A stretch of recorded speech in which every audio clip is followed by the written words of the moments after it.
안녕하세요. 주식 시마론입니다.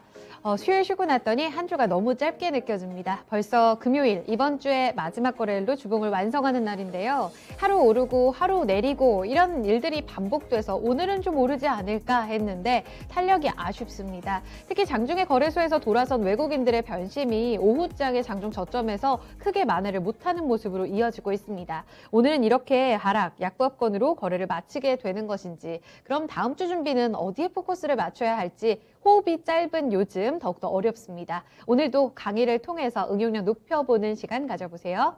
함께할 분입니다. 토마토 투자클럽의 최태규 전문가 모셨습니다. 어서 오세요. 네, 반갑습니다. 최태규 전문가입니다. 네.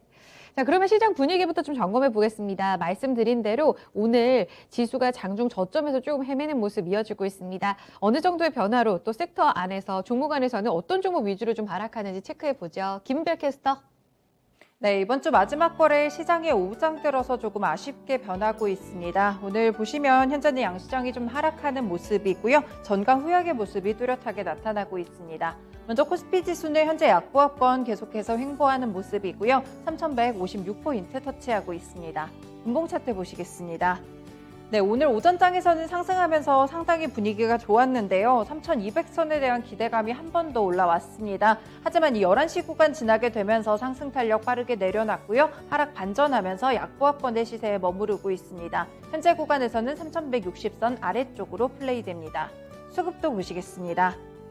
네, 역시나 외국인의 매도 전환 영향이 가장 클 텐데요. 이제 오늘까지 8거래일 연속 매도를 하고 있습니다. 외국인이 1,513억 원 팔자세고요. 기관은 그래도 오늘 금융투자를 중심으로 매수세가 유입되면서 1,592억 원 사자세를 가리키고 있습니다.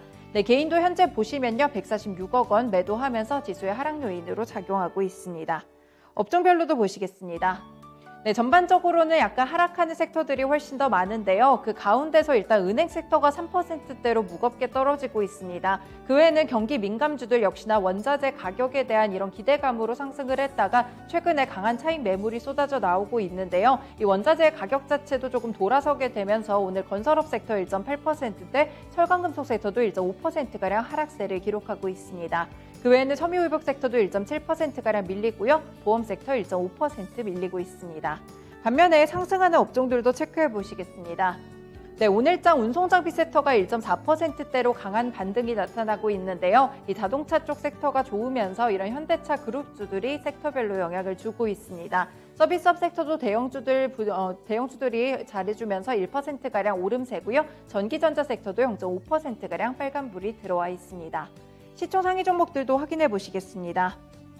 네, 현재 구간에서는 지수는 하락하고 있지만 그래도 오르고 있는 종목들이 훨씬 더 많습니다. 먼저 아쉬운 부분이 좀 반도체 쪽일 텐데요. 한미 정상회담이나 외국인 매수세에 힘입어서 오늘자 주가 상승을 좀 기록하는 모습이었습니다. 삼성전자 그렇지만 약간 이렇게 또 탄력이 둔화가 됐고요. 0.7%가량 오르면서 8만 원 선 굉장히 힘겹게 지지를 하고 있습니다. SK하이닉스 같은 경우에는 하락 반전까지도 나타났었는데요. 현재는 보합권 정도의 등락을 가져가고 있습니다.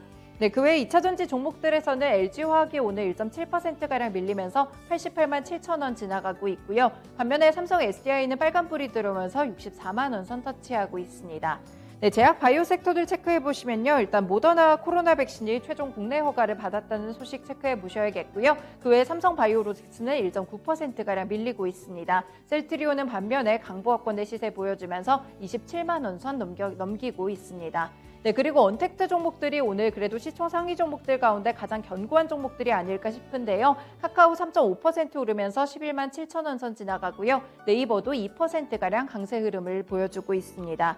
그리고 현대차 그룹주들 다시금 반등하면서 어제 하락분을 만회하는 분위기인데요. 기아 보시면 3.4%대까지 오르고요. 현대차도 2% 오르며 22만 9천 원 지나가고 있습니다.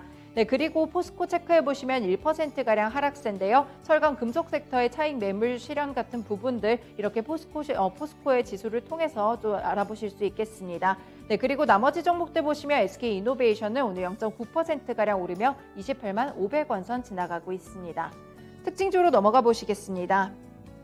네, 오늘 오전장부터 남북 경협주들이 참 좋은데요. 이 한미 정상회담 의제로 북한 역시나 중요한 주제라는 점이 드러나면서 강세 흐름을 보여줍니다.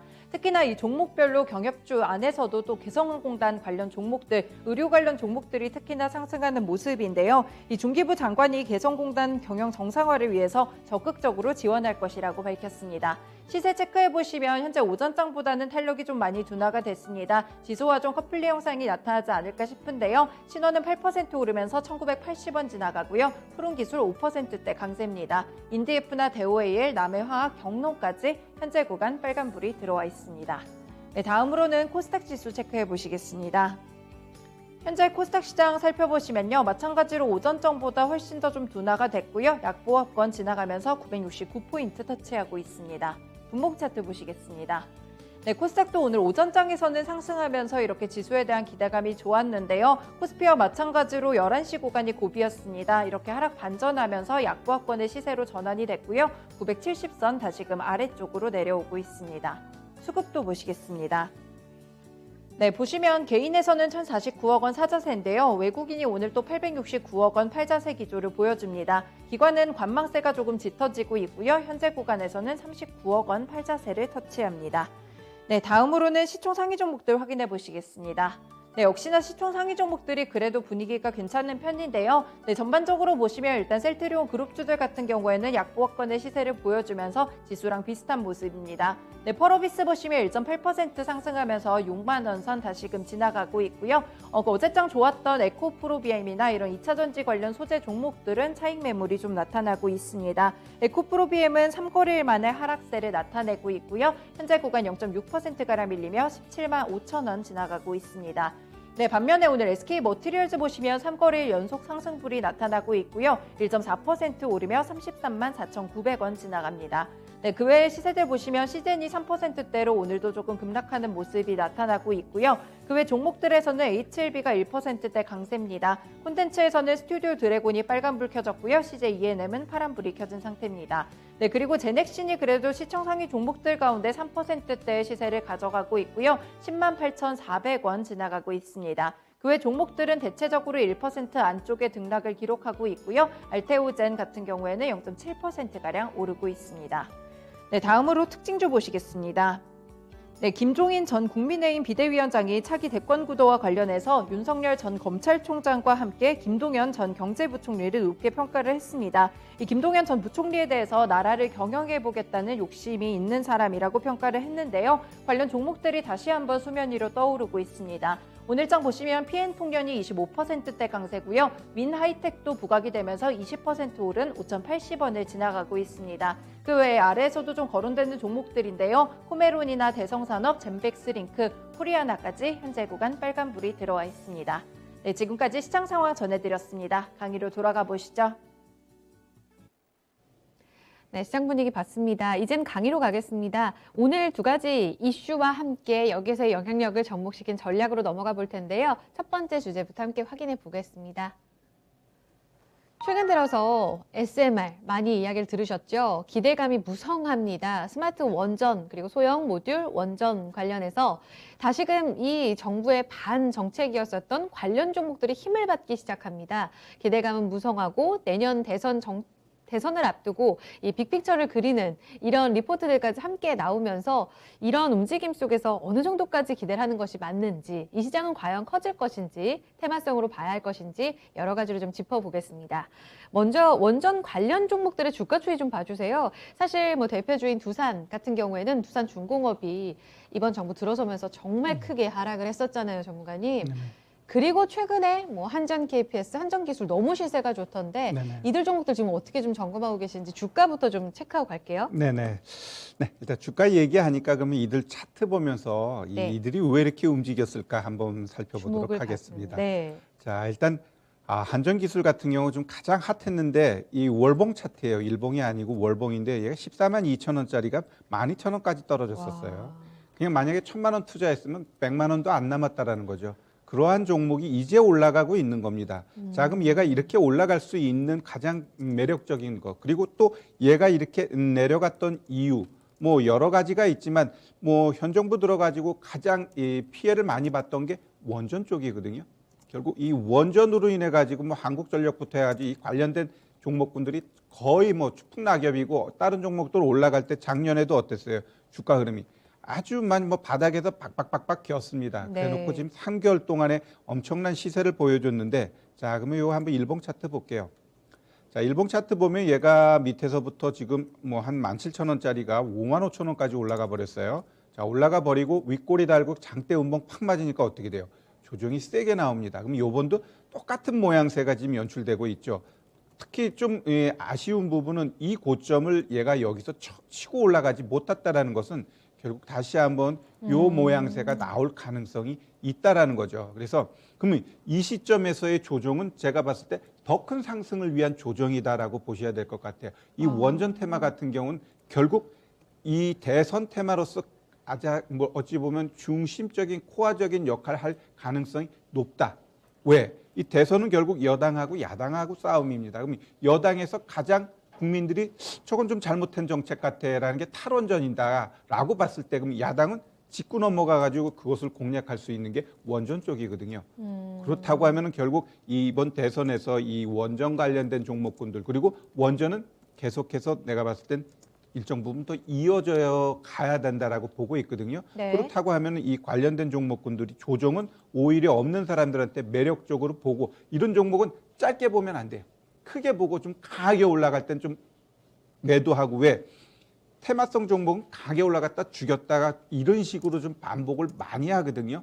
그렇기 때문에 요즘 리듬 타는 걸 잘 하셔야 될 것 같고 그러면 한번 차트 보면서 이 종목 어느 자리까지 우리가 좀 네. 보면서 매수를 해야 될 건가라고 했을 때 제가 이 바닥에서부터 고점까지의 흐름을 딱 그어놨는데 자, 잘 보시면 얘가 한번 올라가 가지고 조정이 거의 절반 이상의 여기까지 떨어져 줬죠. 그럼 지금은 내가 봤을 때 얘가 떨어진다고 한다면 뭐 여기까지 한 35,000원 거기까지 떨어지게 되면 거기서부터 분할 매수 들어가시면 될 것 같아요. 얘가 떨어진다 그래서 과연 여기를 또 치고 내려갈 거냐? 뭐 치고 내려갈 수도 있어요. 왜? 죽일 때 한 번 더 강하게 죽인 다음에 올릴 때 올려버리면 되는 거기 때문에 일단은 이 가격부터 분할 매수가 들어가 버리는 거죠. 그래서 이런 종목 살 때 아이고 내가 어떤 종목에서 손실이 많이 났는데 그러면은 이 종목 가지고 내가 나의 손실을 만회할 거야라고 하면서 처음부터 막 담아 들어가면 어떻게 돼요? 그럼 더 꼬여버리면서 더 안 되게 돼 있어요. 비중 많이 실어버리면 그런 종목은 더 안 가요. 마음을 비우고 편안하게 분할 매수하면은 그런 종목들이 나한테 수익을 안겨다 준다라고 보시면 네. 될 것 같고요. 네. 일단 보시면 아시겠지만 매수해야 될 자리들이 뚝뚝뚝 있으니까 네. 떨어지게 되면 한 번 더 사고 한 번 더 사고 이런 식으로 해서 한 종목에 15% 이상은 담지 말자.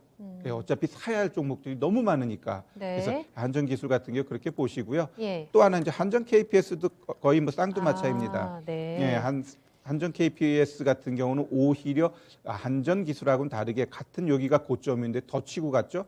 일단 얘 같은 경우는 이 음봉이 조금 더 살아있는 모습이에요. 아까 한전 KPS하고는 좀 달라요. 그래서 이 종목 같은 경우는 이 네. 차트 흐름상 어제의 저가가 그 39,650원인데 그걸 깨게 되면 아마 음봉이 쪽쪽쪽쪽 나오면서 얘도 좀 더 떨어질 가능성은 있다라고 봐요. 그러면은 이 종목도 제가 봤을 때 매력적으로 매수해야 될 자리는 가장 좋은 건 요 자리고요. 그다음은 여기, 그다음은 여기 이렇게 3번 정도 분할 매수하면서 네. 한번 7월, 8월, 9월 그때가 오히려 대선 정책주들의 움직임이 가장 활발할 때니까 그때를 겨냥해 가지고 지금부터 매수하는 전략을 가져가시는 게 가장 바람직하지 않나 이렇게 보여지네요. 기회는 줄 거다. 주가 추이의 지금 현재 시점에 대해서 좀 봤습니다. 답도 이미 주셔가지고 잠시 후에 그럼 그들 종목이 정말 토픽인지 어디까지 갈 수 있는지 전략은 말미에 좀 여쭤볼게요. 주가가 워낙 이렇게 오랫동안 밀렸었고 탈원전이라는 국민들의 어떤 정책 논란에 대해서 식지 않는 이런 이야기들이 다음 대선을 앞두고 계속해서 이야기가 나오고 있다라는 그 배경을 말씀해 주셨는데요. 사실 이 시장에서 볼 때 문재인 정부 들어서 가장 핵심 정책이 탈원전이었잖아요. 네네네. 2050 탄소 중립. 이것이 자연재해라는 일들이 올해 연초에 특히 많이 미국에서 좀 발생하게 되면서 당장 완전히 탄소 중립이 친환경으로 가기는 어려울 거다 이런 인식들이 많이 반영됐다고 하는데 그래서 급부상했다. SMR. 증권사 리포트에서도 나오더라고요. 네네네. 전문가님 이 SMR이 정확히 무엇인지 짚고 좀 가볼게요. 네, 일단 뭐 SMR, S가 들어가니까 스몰이겠죠. 예, 모듈러하고 리액터인데 결국 그 이 원자력을 작게 만들어 가지고 조금 뭐랄까 효율성을 높이는 게 이제 SMR 이렇게 좀 보시면 될 것 같아요. 작은 원자력 발전소다. 그렇죠. 용량을 300 이하로 낮춰놓은 그러한 건데 일단 이 SMR 같은 경우 매력적인 부분은 결국 그 어떤 시스템을 일체화하고 조금 작게 만들므로 인해 가지고 일단 초기 투자 비용이 작아요. 초기 투자 비용이 작고 또 부지도 작고 네. 이러한 부분들이 결국 가장 매력적으로 부각될 수 있는 부분이고 결국 이 원자력 같은 경우는 또 거대하게 하다 보니까 자연재해로 인해서 잘못됐을 때 체르노빌이나 후쿠시마 이런 것처럼 크게 뭐랄까 사회적인 문제가 될 수 있었죠. 있는 부분 네. 때문에 조금 이 탈원전에 대해서 이제 속도감이 붙었는데 결국 네. 이 탈원전을 함으로 인해 갖고 대체해 가지고 전기를 끌어올 수 있는 부분이 있느냐라고 했을 때 그게 좀 쉽지 않거든요. 진짜 우리나라 같은 경우에 풍력이라든가 태양광 이런 게 오롯이 뭐 완벽한 그 신재생 에너지냐라고 할 때 저는 그렇게 보고 있지는 않습니다. 내가 뭐 전문가는 아니지만 뭐 자꾸 들여다 보면은 막 상가껏 가지고 태양광 그 설치한 것들이 과연 제대로 되느냐라 할 때 오히려 자연 훼손 쪽으로 가고 있거든요. 예, 그렇기 때문에 좀 지역마다 요런 SMR 요런 것들을 작게 만들어 놓고 얘네들이 좀 단점이 있다라고 한다면 또 이제 용량이 작다 보니까 크게 전력을 공급을 못 한단 말이에요. 그걸 커버하기 위해서 신재생하고 같이 플러스하게 되면 보조 설비로 그렇죠. 이야기를 하는 이유가 그거군요. 그렇죠. 그러므로 인해 가지고 이제 시너지가 더 발생될 수 있는 개인이 부분이거든요. 아니라. 네. 예. 그렇군요. 알겠습니다. 그래서 정부 쪽에서도요, 사실 계속해서 이 문재인 정부의 핵심 정책이 좀 바뀌고 있다 이런 이야기를 드렸는데 대선 정책 앞두고서 얼마 전에 송영길 의원의 이런 문재인 대통령 면전에서 이런 이야기를 해도 되느냐 이렇게 보도가 논란이 되면서 정말 이야기가 많았더라고요. 그만큼 지금 정부에서도 이미 SMR과 관련된 이야기를 조금씩 꺼내놓고 있다는 게 핵심인 것 같습니다. 정부 쪽에서도 이와 관련해서 조금 태도를 바꾸는 이런 이야기들이 보도를 통해 나오고 있는데 실제로 맞습니까, 전문가님? 당연하죠. 아닌 건 아니라고 이야기할 수 있는 게 제가 봤을 때 충신이라고 생각해요. 방향이 안 맞는데 그냥 어떻게 좀 계속해서 굽신굽신 되면서 뭔가 하나 따려고 하는 그러한 자세는 이제 현대 정치에서는 좀 사라져야 될 거라고 보여지고 있고요. 이 원전 자체가 분명히 자연재해로 인해 가지고 크게 문제를 일으키는 건 맞지만 현 시점에서 우리나라 같이 많은 전력을 사용하는 데에서 원전 자체를 없애버렸을 때 그거를 풍력 아니면 태양광 이들이 대체해 줄 수 있냐 할 때 그건 절대 아니라고 좀 보고 있거든요. 그렇기 때문에 지금에 있는 원전 플러스 이런 SMR 같은 경우를 좀 더 부각시켜 가지고 나아가는 게 좋을 것 같고요. 제가 뭐 옛날에 좀 보니까 독일 같은 경우는 그 바이오 에너지 그 지역 단위마다 그 돼지똥, 소똥 이러한 것들 분비물 그걸 이용해 가지고 전기를 쓴단 말이에요. 그럼 지역마다 그거로 인해 가지고 버릴 퇴비를 가지고서 에너지를 사용하는 이러한 전략 우리나라도 굉장히 필요하다고 생각됩니다. 그래서 그러한 것과 연관시어서 이 SMR 같은 경우를 자꾸 부각시키는 거는 분명히 좋은 정책이라고 보고 여당도 아이고 대통령이 추진했던 거니까 그냥 밀고 나아가야 돼. 나중에 뭐 대통령이라는 게 영원한 게 아니잖아요. 5년 지나면 언제든지 바뀌어버렸을 때 그 잘못된 것으로 인해서 영원히 역사적으로 낙인이 찍히는 것보다는 잘못된 것을 바꿔나가는 게 좋다라고 좀 보고 있고요. 네. 그러한 측면에 있어서 이 SMR 같이 이 원전 같은 경우는 조금 더 다시 좀 활성화하는 부분 쪽으로 가는 게 맞다 이렇게 보여지네요. 탄소 중립의 과도기에 SMR의 역할이 더욱더 좀 빛을 발하고 있다. 이 이야기를 계속해서 드리고 있는데요. 하지만 재생에너지, 친환경 에너지와 정말 계속해서 공존을 할 수 있느냐에 대해서는 여러 가지로 말이 많습니다. 기술 개발과 관련해서도 풀어야 될 과제들이 좀 있다고 하던데요, 전문가님? 그럼요, 뭐 쉽지 않은 게 다 어디 있겠습니까? 노력하고 또 준비하고 이제 헤쳐나가야 되는데 이 SMR 같은 경우도 아직 상업화되기에서는 2029년이라고 이야기를 하고 있죠. 아직 좀 시간이 좀 있기 때문에 우리도 계속해서 노력해야 되고 이 부분에 있어서 우리도 2012년 7월에 표준 설계 인가를 취득을 했어요. 그게 이름 자체가 이제 스마트 사업 추진인데 이러한 부분들 결국 이전부터 준비한 것을 사장시키는 게 아니라 더 부각시키고 국가에서 투자를 통해 가지고 발전해 나가는 게 좋다라고 보여져요. 뭐 국가마다 누구는 탈원전 계속하겠다, 어디는 뭔가 원전을 더 부각시키겠다. 나라마다 다릅니다. 예, 나라마다 다르고 또 그 나라마다 뭐랄까 환경이 다르기 때문에 뭐 추진할 수 있는 부분은 다른데 네. 우리나라 같은 경우는 분명히 일본 같은 경우는 지진이 강하지만 그래도 상대적으로 지진 피해가 없는 국가 중에 하나잖아요.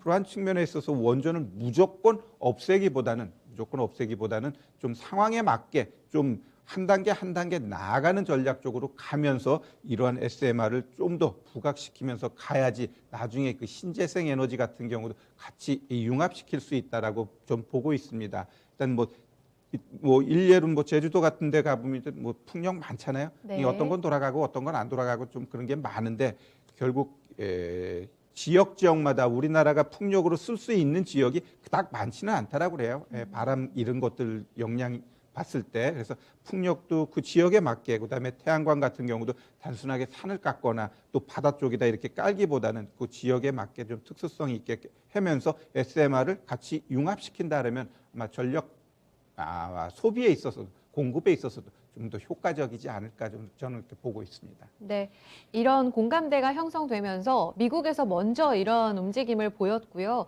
원전과 관련해 우리만큼이나 기술력이 좋은 러시아라든지 그리고 아픔을 갖고 있는 뭐 일본도 마찬가지입니다. SMR과 관련해서 그 과도기에 대해 SMR 시장을 더욱더 키워야 된다는데 공감대가 지금 만들어지고 있다고 합니다. 우리 역시 이를 검토하고 있는 분위기다라는 점까지 좀 전해드렸는데 여기까지 점검을 해보다 보면 정말 이 시장 자체가 그럼 다시 커지는가 보다라는 생각이 듭니다. 하지만 앞서서 주가 추이 봐주실 때 전문가님도 말씀하셨기에 이 대선 얼마 남지 않은 이 시기에 이 정책 테마가 또 굉장하잖아요, 힘이. 그럼요. 이거를 펀더멘털적으로 시장이 커집니다라고 보는 게 맞을지 아니면 대선을 앞두고서 뭔가 빅픽처로 대선 테마로 보는 게 맞을지 어떻게 좀 봐야 될까요, 전문가님?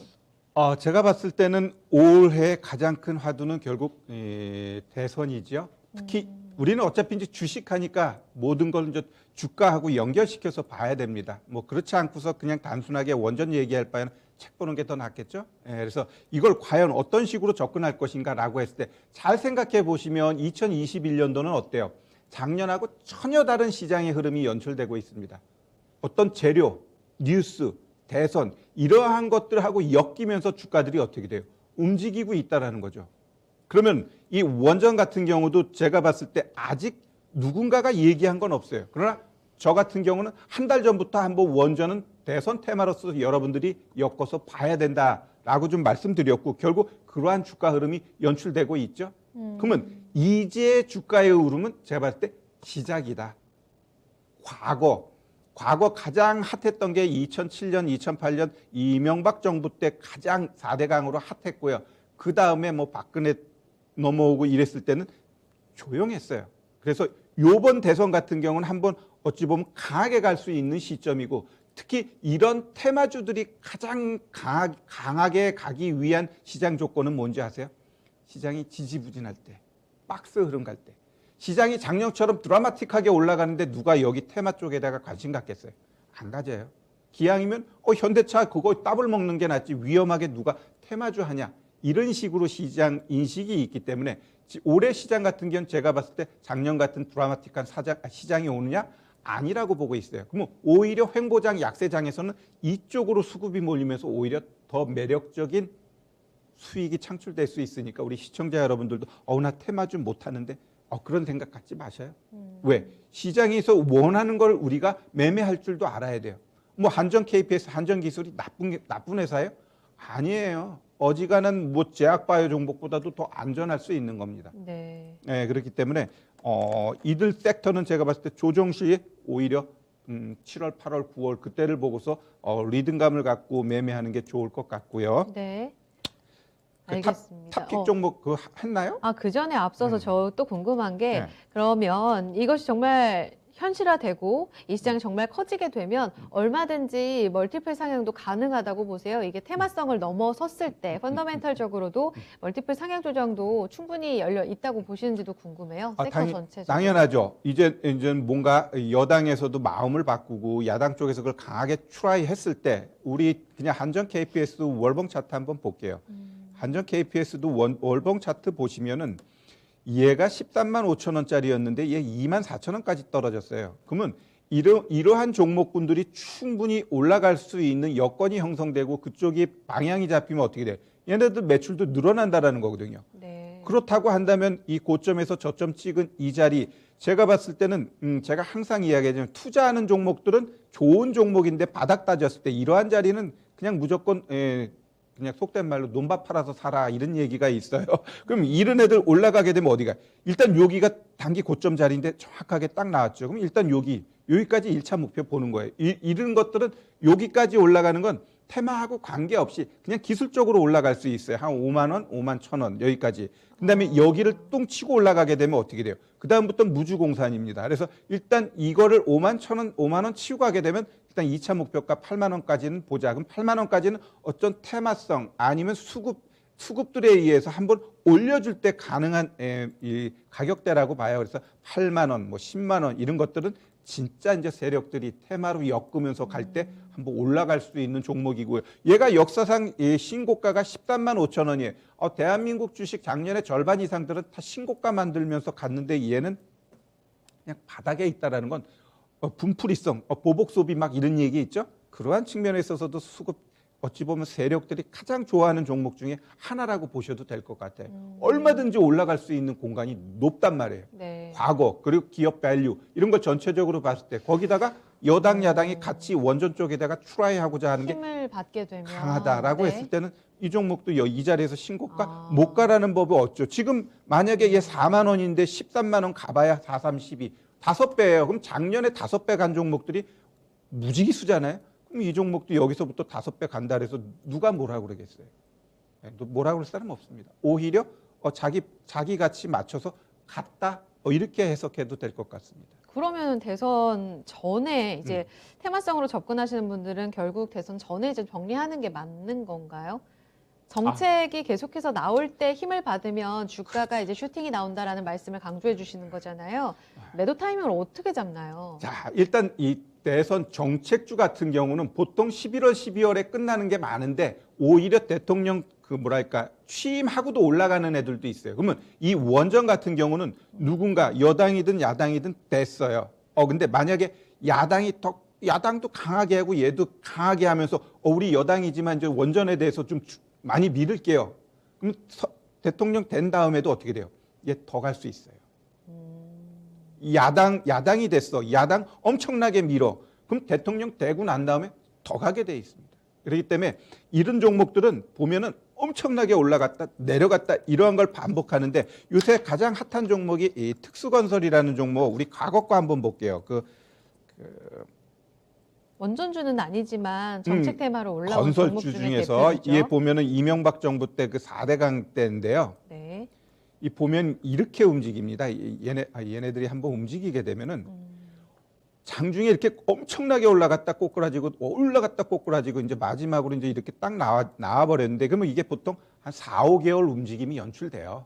그래서 이 리듬을 고점 리듬 잘 타고 밑에서 또 사고 이러면은 정말 몇 달 동안에 어마어마한 수익이 나와요. 근데 여기다가 비중 많이 실으면은 네. 못 해요. 이 리듬을 타기 위해서 한 10% 가지고 요 위아래 매매만 잘해도 그냥 30% 40% 비중 안 심어도 크게 수익 낼 수 있는 그러한 시장이 이제 앞으로 나타난다라고 좀 보고 있고요. 결국 이 정책 관련돼 가지고는 빠르면은 다음 달이지만 늦어도 7, 8월부터는 움직임이 연출되고요.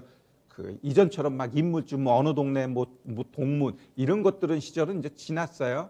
지났고 이제는 이제 정책적으로 우리가 이제 방향 잡고 가야 돼요. 지금 야당 쪽에서 뭐 김동연 이분이 뭐 좀 나온다 해서 관련돼서 뭐 풍년 뭐 이런 종목들 움직이는데 이제 나왔으니까 좀 인물주가 좀 움직이는 거지.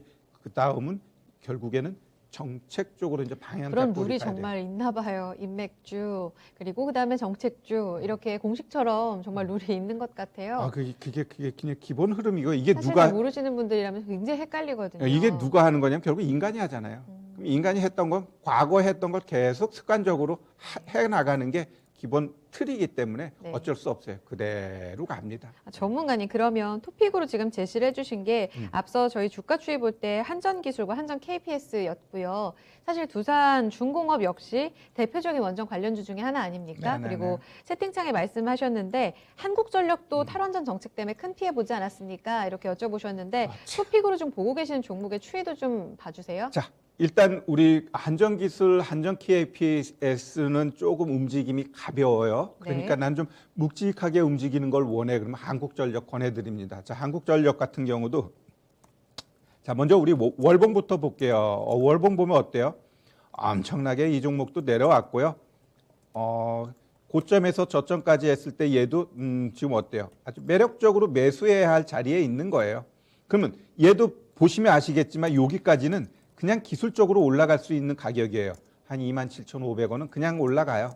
그냥 눈 감고 있어도 가게 돼 있습니다. 그러나 얘도 이제는 어떤 테마성으로 이제 연결시켜 버리면 일단은 4만 원 가는 거죠. 4만 원. 4만 원. 얘는 어차피 좀 무거워요. 무겁기 때문에 동생들 한전 KPS, 한전 기술 얘네들이 팡팡팡팡 가고 한국전력 같은 경우는 조금 여유롭게 좀 보면서 종목을 보시면 될 것 같아요. 그래서 일단은 한국전력도 여러분들이 이 종목을 보면 연말쯤 되면 4만 원에서 한 5만 천 원까지는 충분히 보셔도 되겠다. 이렇게 좀 말씀드리고요. 또 하나 우리 두산중공업도 마찬가지입니다. 지금 뭐 두산중공업 같은 경우도 이 차트 보면은 워낙 두중 같은 경우는 두산그룹의 그 뭐랄까 마청으로서 그룹 자체가 위태위태하다 보니까 주가도 어마무시하게 내려왔습니다. 회사 자체만 놓고 봤을 땐 기술력이라든가 이러한 측면에 있어서 굉장히 좋은 기업인데 주가는 바닥에 있죠. 이 종목도 뭐 어디까지 올라갈 거냐라고 했을 때 일단은 워낙 바닥에 있고 위에서부터 봤을 때 일단 이 종목도 그냥 기술적으로 4만 원까지 하면 좀 센데 얘도 일단은 뭐 테마 이런 거 엮여 가지고 4만 원까지 목표가 보고 좀 편안하게 보실 분들은 매수 들어가셔도 좋을 것 같아요. 근데 이제 우리 이제 일봉 차트 보면은 지금 차트 흐름이 지금 얘가 한 13,000원? 아니 13,000원 밑에서 분할 매수해 가지고 좀 길게 보자고요. 이런 종목 단기 트레이딩으로 하려면 아예 처음부터 하지 마시고 좀 큰 그림에서 나 원전 테마에 대해서 관심 갖고 있어. 한번 나도 얘를 한 4개월, 5개월 한번 투자 쪽 측면에서 보겠어라고 한다면 결국 두산중공업, 한국전력 충분히 분할 매수해 가지고 가져가자 이렇게 말씀드리겠습니다. 네. 최근에 좀 보도를 보면 탈원전 관련된 내용들이 정말 많았습니다. 그 환경이 왜 펼쳐졌는가를 체크하다 보니까 이런 정치 관련한 뉴스의 또 보도들도 이야기를 좀 많이 하게 됐는데요. 정치적인 색깔이 있었다고 좀 불편해하셨던 분들도 계셨던 것 같아요. 오해 없으시길 바랍니다. SMR, 스마트 원전 기대감을 종목 투자 포인트에 연결시킬 때 어떤 시나리오를 봐야 되는가 이런 부분들에 좀 집중하셔서 포인트 좀 챙겨가셨으면 좋겠습니다. 오해 없으시길 바라며 두 번째 포인트로 좀 넘어가 볼게요. 다음은 자동차주입니다. 하루아침에 좀 반등이 나와서 다행이긴 한데요. 어제 많이 놀라셨을 것 같아요. 기아, 만도 크게 하락했습니다. 만도는 장중에 9% 하락했고요. 기아 역시 큰 조정을 나타냈습니다. 외국인들이 거의 150만 주를 팔더라고요. 다행히도 오늘 장은 현대차 그룹주 중심으로 일부 반등이 나오고 있습니다. 도대체 왜 이렇게 좀 변동성이 큰 것인지, 언제쯤 잘 달릴 수 있을 것인지 좀 체크해 보겠습니다. 먼저 전날에 쌍끌이 매도가 나왔던 자동차주 좀 주가 하락 보고 놀라진 않으셨어요, 전문가님? 그리고 오늘 다시 매수 컴백하고 있는 외국인들의 이 변동은 좀 어떻게 해결해야 할지 주가 추이 좀 살펴주세요. 네, 우리 완성차 같은 경우는 최근 주가 흐름 보면 뭐 완성차도 그렇고 삼성전자도 그렇고 주가가 그냥 지지부진하죠. 네. 결국 지지부진하다는 건 결국 시장의 수급 주체가 누군가를 한번 봐야 돼요. 한번 먼저 얘네들 수급 주체를 볼게요. 네. 현대차 같은 경우 그래도 최근 들어서 보면은 기관들이 엄청나게 좀 사줬어요. 그죠? 그러면 얘를 1월 달부터 한번 볼게요. 1월 달부터 얘를 봤을 때 그 현대차 같은 경우 보시면 어때요? 네. 개인만 사고 기관 외국인 다 팔았죠. 결국 개인들이 사니까 기관 외국인 입장에서는 이 현대차 이 종목에 대해서 매력을 못 느끼는 거예요. 그러다 보니까 그만큼 가격 조정, 기간 조정이 쭉 나왔습니다. 그러면 현 시점에서 왜 현대차에 이렇게 기관들이 이렇게 매수를 할까? 분명히 뭐 매력적인 부분은 보이는데 주가 측면에 있어서 봤을 때는 또 그냥 거기서 거기에요. 네. 거기서 거기에. 그러면 이러한 종목 갖고 계신 분들은 결국 아예 박스 트레이딩 할 수밖에 없습니다. 여기하고 여기하고 이렇게 딱 놓고 이 가격대 즉 한 24만 원 근처만 가게 되면 비중을 줄여야 돼요. 그리고 또 얘가 21만 원 근처에 오게 되면 또 한번 사보는 거지. 결국 이 종목 자체가 죽지는 않아요. 시장 자체가 워낙 견조하게 가고 있기 때문에 그냥 박스 흐름이에요. 그러면 얘가 엄청나게 빵 치고 가기 위해서는 결국 이 박스 상단을 치고 가면서 거래가 실어줘야 돼요.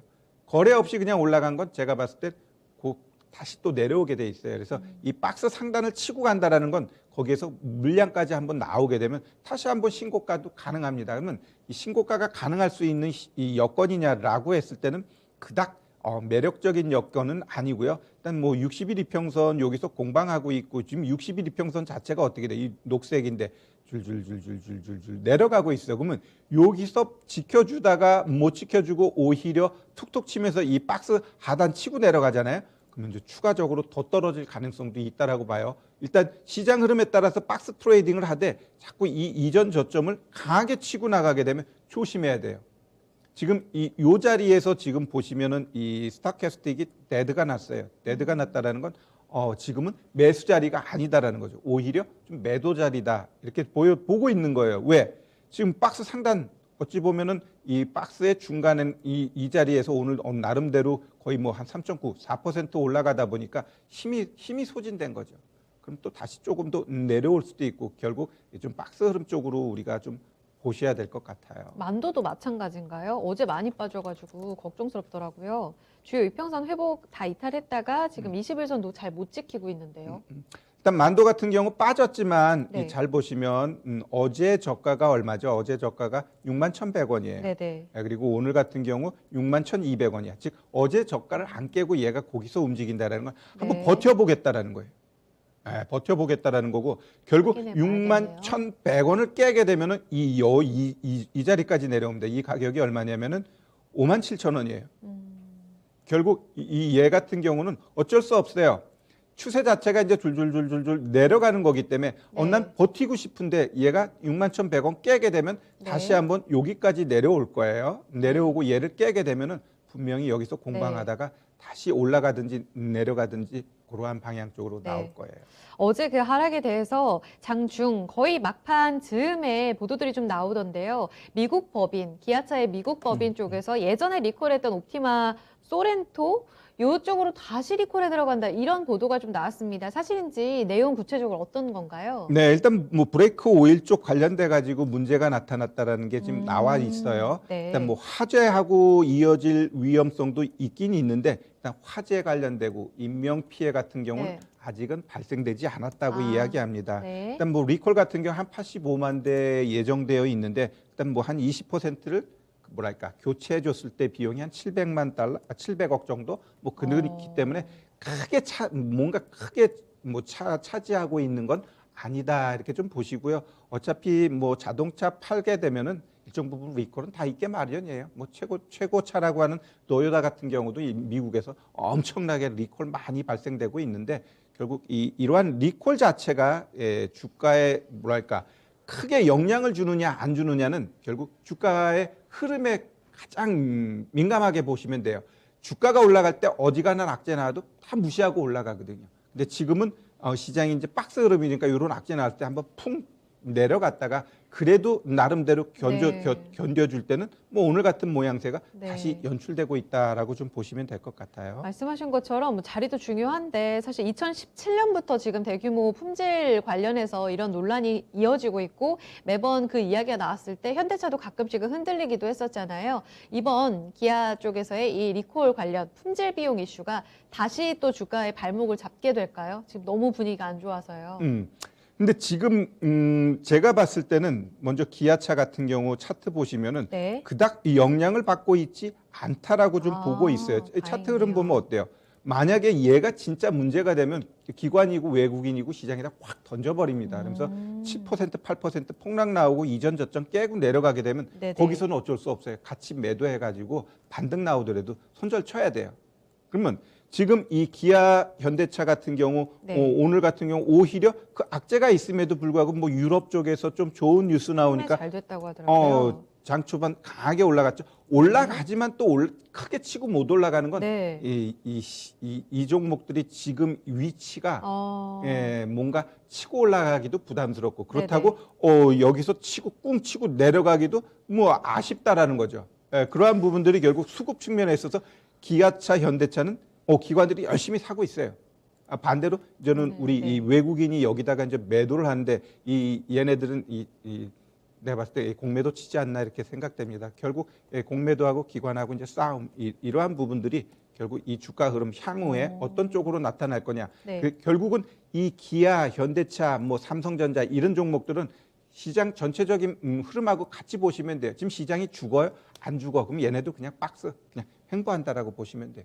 크게 막 치고 가고 이런 것들은 다른 종목들에서 나온단 말이에요. 네. 얘네들은 이미 작년에 다 올려갔어요. 네. 그러니까 지금은 다른 쪽에서 움직이니까 이런 쪽은 기왕이면 뭐 좀 안 가져가기엔 좀 섭섭하다면 좀 비중 줄이면서 포트에 담아놓고요. 네. 좀 올라갈 수 있는 종목 쪽으로 네. 방향 잡자 이렇게 말씀드립니다. 이쪽으로는 그럼 주가가 발목 잡히진 않을 텐데 상단도 막혀 있다는 거잖아요. 그렇죠, 그렇죠. 지금 삼성증권 쪽에서는 5월 판매 실적이 되게 중요할 거다. 반도체 쇼티지 해소되는 여부를 먼저 보자. 이렇게 말하던데 전문가님께서는 좀 달릴 수 있기 위한 그 조건은 뭐라고 보세요? 자동차 주식? 굉장히 중요합니다. 결국 반도체 쇼티지로 인해 가지고 기업들의 실적이 진짜 안 나와 버리면은 네.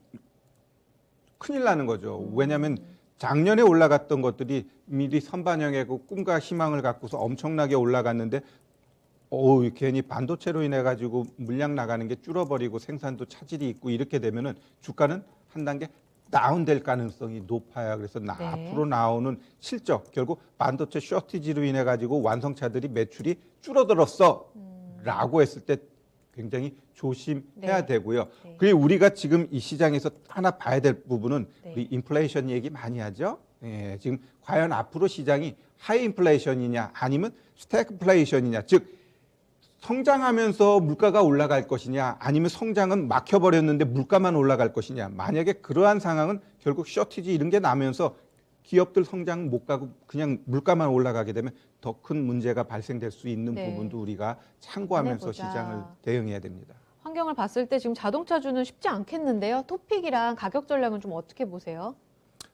일단 이 완성차 얘네들은 박스 상단 이 뚫는 걸 봐야 돼요. 그쵸. 그 뚫는 월별 것을 실적 보면서. 거래를 싣고 치고 가게 되면 오히려 그때 가가지고 비중을 확대하세요. 지금은 절대로 비중 확대할 자리가 아니고 네, 네. 박스 상단과 하단 그거 잘 보면서 하단 치고 내려가게 하면 거기서도 비중 줄여야 되고요. 네. 여튼 이 완성차 쪽은 좀 횡보 쪽으로 방향 잡고 가면서 이전 저점 깨는지 잘 보세요. 깨면은 더 떨어질 가능성이 있다라고 보시면 됩니다. 저점 확인하면서 보수적으로 보자. 이렇게 정리해 주시나요? 그게 맞을 것 같습니다. 알겠습니다. 그럼 자동차주 전략은 여기까지 좀 체크해 볼게요. 리콜 품질 이슈는 어제부로 좀 일단락됐다. 영향 크지 않다. 다만 추가적으로 봐야 될 자동차주의 과제가 좀 남아 있고요. 월별 실적 그리고 저점에 대한 지지력 꼭 보셔야겠습니다. 전략은 여기까지 듣겠습니다. 최태규 전문가님 여기서 보내드릴게요. 고맙습니다. 네, 감사합니다. 네, 주식시발은 저희가 준비한 내용 여기까지입니다. 오늘도 투자 판단에 도움될 수 있는 강의 내용들 전해드렸고요. 이 내용은 특정 종목의 상승 하락을 보장하지 않습니다. 시장이 다시 저점으로 좀 밀리는 분위기인데요. 남은 시간 좀 클로징벨 통해서 집중력 발휘하셔서 기민하게 대응해 주세요. 그러면 다음 주에 강의에서 또 다시 뵙겠습니다. 고맙습니다.